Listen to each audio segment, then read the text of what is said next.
Hello dear students, हमने पिछली class में टेलीविज़न प्रोडक्शन पढ़ना शुरू किया था, जिसके बारे में हमने लास्ट में स्ट्रक्चर ऑफ टेलीविज़न इंडस्ट्री पर अपनी क्लास ख़त्म की थी। आज की क्लास में हम सोप ओपेराज़ के बारे में पढ़ने वाले हैं। सोप ओपेराज़ वैसे तो आपको सुनने में नया नया वर्ड लग रहा होगा, पर ये वर्ड जाना पहचाना है। आइए देखते हैं कैसे। सोप ओपेराज़ टेलीविज़न पर आने वाले उन प्रोग्राम्स को बोलते हैं जिन्हें हम आसान भाषा में सीरियल कहते हैं। आपने देखा होगा कि आपकी मम्मा, आपकी बड़ी बहन या फिर कोई भी आपकी फैमिली में सीरियल्स ज़रूर देखते होंगे। जी टीवी पर अलग सीरियल्स आते हैं, सोनी पर अलग आते हैं, स्टार प्लस पर अलग आते हैं, कलर्स पर अलग आते हैं, सब टीवी पर अलग आते हैं। ठीक, कुछ ऑनलाइन, अगर आप ऑनलाइन सीरीज़, वेब सीरीज़ देखते हैं तो उन पे आने वाले जो ये प्रोग्राम्स हैं, जैसे कि आजकल अमेज़ॉन पर पाताल लोक है, बहुत ट्रेंडिंग है। अगर आपने सुना हो, मिर्ज़ापुर एक सीरीज़ है। अगर आप इंग्लिश प्रोग्राम्स देखते हो तो game of thrones, friends, big bang theory, इस तरीके के बहुत सारे प्रोग्राम्स फेमस हैं। ठीक है, तो सोप ओपेराज़ एक टेक्निकल वर्ड है जिसे हम आसान भाषा में बोलते हैं सीरियल्स। ठीक है, तो सीरियल्स यानी सोप ओपेराज़ एक्चुअली क्या होते हैं? सीरियल्स या सोप ओपेराज़ नैरेटिव्स होते हैं। नैरेटिव्स हमने पिछले चैप्टर में पढ़ा था। नैरेटिव्स किसी भी प्रोग्राम को बोलते हैं तब जब वो कोई कहानी बता रहा होता है। ठीक है, अब सोप ओपेराज़ नैरेटिव्स तो हैं, पर ये ओपन एंडेड नैरेटिव हैं। अब हम ज़रा ओपन एंडेड पर ध्यान देंगे। ओपन एंडेड किसी भी नैरेटिव को या किसी भी स्टोरी को तब बोलते हैं जब उसका एंडिंग फिक्स्ड नहीं होती। जब एक सीरियल शुरू होता है तो उसमें उन्होंने ये डिसाइड नहीं किया होता कि वो कितना लंबा जाने वाला है या उसके कौन से कैरेक्टर के साथ एंड में क्या होने वाला है। वो एक ऐसी स्टोरी सुनानी शुरू करते हैं हमें जो लंबी खिंचती है। ठीक है, और वो स्टोरी में वो एंडिंग जो है वो क्लियर नहीं है, कभी भी कुछ भी हो जाता है। ठीक है, तो जो सोप ओपेराज़ है वो हमें एपिसोडिक मैनर में दिखाई जाने वाली ओपन एंडेड नैरेटिव्स हैं। इन्हें सोप ओपेराज़ इसलिए कहा जाता है क्योंकि जो पहले प्रोड्यूसर थे सोप प्रोग्राम यानी डेली सीरियल के, वो सोप बनाने वाली कंपनी थी। मैंने आपको थोड़ी देर पिछली क्लास में बताया था कि जो प्रोग्राम्स हैं वो प्रोड्यूसर्स प्रोड्यूस करते हैं। तो जो पहली सीरियल के प्रोड्यूसर थे वो सोप बनाने वाली कंपनी थी, इसीलिए इनका नाम सोप ओपेराज़ पड़ गया। ठीक है, तो कुछ एग्जाम्पल्स की तरफ जाएंगे तो ये कुछ कॉमन एग्जाम्पल्स हैं सोप ओपेराज़ के। अगर आप देखें तो जिसमें हमने कुछ तारक मेहता का उल्टा चश्मा, हम पाँच और मिर्ज़ापुर, तेनाली रामा, बहुत सारे प्रोग्राम्स हैं जो आजकल टीवी पर ट्रेंडिंग है, अगर आपने देखे हो तो। ठीक, तो आगे चलते हैं कि इनके कुछ फीचर्स होते हैं। इसमें जो फीचर्स हैं उनको पढ़ते हुए मैंने आपको बताया था कि ओपन एंडेड है, यानी जब इनकी शुरुआत होती है तो इनकी एंडिंग क्लियर नहीं होती। इनमें हमेशा नैरेटिव को लंबा खींचने की एक ट्रैजेक्टरी होती है, क्योंकि हमें ये सोप ओपेराज़, अगर आप देखें सीरियल्स टीवी पे कब आते हैं, हफ्ते में 5 दिन और कई सालों तक चलते जाते हैं। कुछ सीरियल्स हैं जो 10-10 साल, 11-11 साल चल के फिर बंद होते हैं। ठीक है, तो इनकी जो एंडिंग है वो हमेशा ओपन एंडेड होती है। इसमें बहुत सारे कैरेक्टर्स होते हैं, बहुत सारे प्लॉट्स होते हैं, बहुत सारे सब प्लॉट होते हैं। कभी भी सीरियल किसी एक इंसान पे सेंट्रिक नहीं है। मैं एग्जाम्पल के लिए तारक मेहता का उल्टा चश्मा लेती हूँ।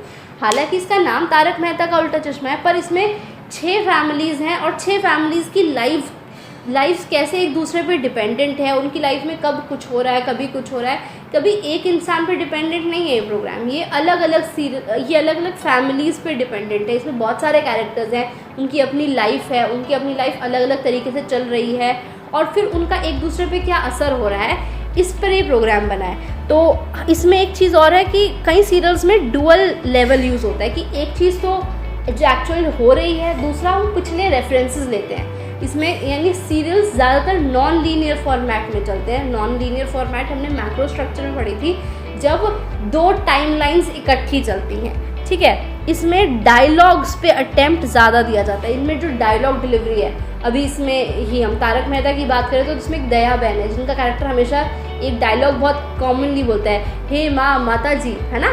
तो ये जो है इसमें डायलॉग डिलीवरी पर एक ज़्यादा एम्फेसिस दिया जाता है। ठीक, तो आगे चलते हैं। इसमें एक वर्ड होता है यॉनर या जेनरे जिसे लिखते हैं। मैंने इस पर एक अलग वीडियो आपको सेंड की थी कुछ टाइम पहले। तो जेनरे यानी यॉनर्स जिसे बोलते हैं वो होता है कैटेगरी।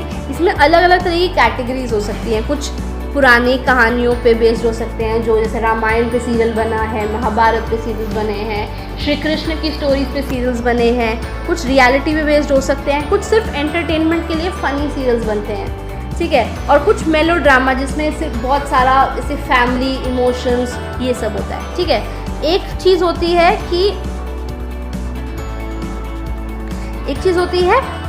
इनकी कुछ कैरेक्टरिस्टिक्स हैं, हुक, रीकैप एंड प्रीकैप। अब जो हुक होता है ये है कि हमें एक सीरियल का जो जैसे आज सीरियल ख़त्म हुआ, ये ऐसे पॉइंट पे ख़त्म होगा कि हमारा कल उसे दोबारा देखने का मन करे, कोई सस्पेंस पे अटका कर आपको छोड़ते हैं, ठीक है। कभी भी फ्राइडे का एपिसोड देखो तो फ्राइडे के एपिसोड सीरियल में हमेशा ऐसे होते हैं जिसमें कोई ट्विस्ट होता है जो मंडे को खुलने वाला होता है, ठीक है। तो एक ही हुक से आपको रोक के रखते हैं। एक जब भी कोई प्रोग्राम शुरू होता है वो आपको रीकैप ज़रूर दिखाते हैं, ठीक। उसके अलावा क्या होता है प्री कैप, कि अगले प्रोग्राम में क्या होने वाला है।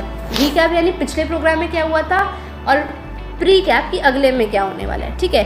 एक मेल कैरेक्टर ज़रूर होता है एक सीरियल में जो नैरेटिव को आगे लेके जाता है, जिसके एक्शंस की वजह से सारी सिचुएशन बिगड़ती है।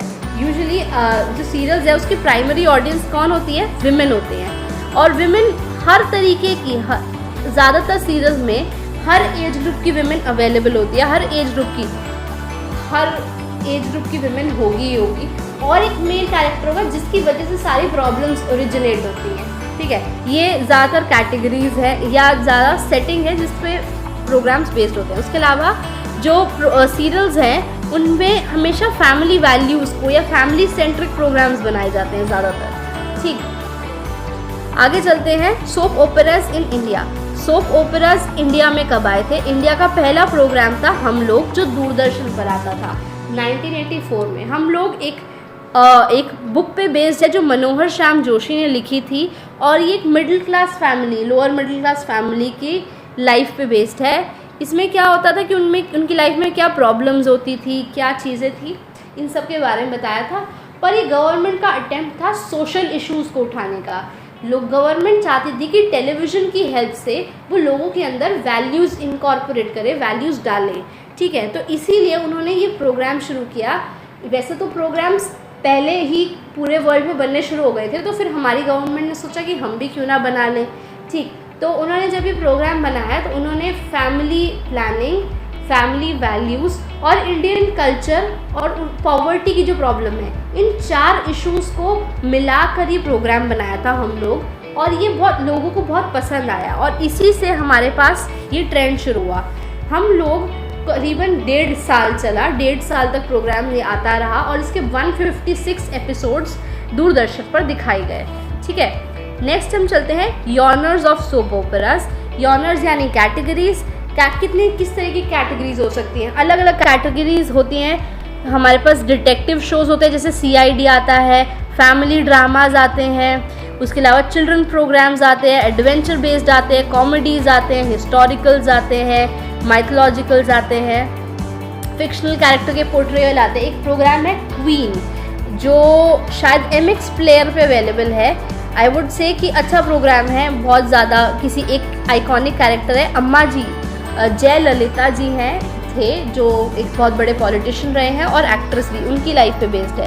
इस तरीके के प्रोग्राम्स भी बनते हैं, ठीक है। तो अलग अलग प्रोग्राम्स अलग अलग लोगों के लिए बनाए जा रहे हैं, अलग अलग लैंग्वेजेस में भी बनते हैं, ठीक। तो आगे चलते हैं।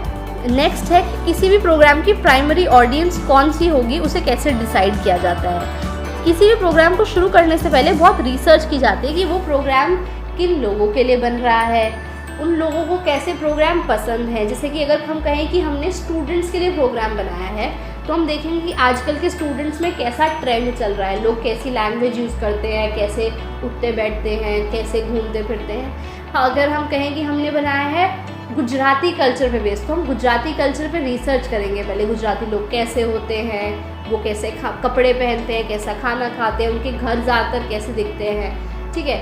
तो टेलीविज़न क्योंकि डायरेक्ट पोर्ट्रेयल है कल्चर का, वैल्यूज़ का, इसीलिए टेलीविज़न जो सोप ओपेराज हैं वो ऑडियंस को ध्यान में रखते हुए अपने प्रोग्राम्स बनाते हैं। बड़ों के प्रोग्राम्स हैं तो बड़ों की लैंग्वेज यूज़ होगी, बच्चों के प्रोग्राम्स तो बच्चों की लैंग्वेज यूज़ होगी, ठीक है। I think that's all for today's video. I hope आपको समझ आई है, नहीं आई तो you have my number, give me a call, or ask your questions on WhatsApp. I'll surely reply. All the best. Keep safe.